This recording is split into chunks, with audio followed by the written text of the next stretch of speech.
Отанымыз Қазақстан тәуелсіздік алғанда ең алғаш атамекенге ат басын бұрған ағайынның біреуі алдарыңызда тұрған мен боламын. Сол кезде осыдан 22 жыл бұрын Қазақстан тәуелсіздік алғанда бір топ ағаларың, апайларың, бауырларым Қазақстанға келген едік. Міне Қазақстан тәуелсіздігінің 22-23 жылында біз осы Қазақстанмен бірге қалыптасып келе жатырмыз. Елімізде жеріміздің жағдайымен етене таныспыз.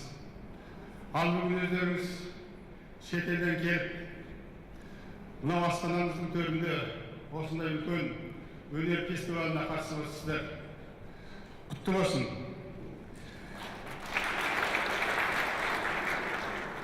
Жаңа Мырзатай ағам айтып кеткендей, дүние жүзіндегі диаспорамен жұмыс жасайтын бір қанша ғана мемлекет бар, санаулы ғана мемлекет бар. Соның біреуі осы Қазақстанымыз өзіміздің. Қазақстан Республикасы құрылған күннен бастап шетелдегі қазақтармен жұмыс жасап келеді.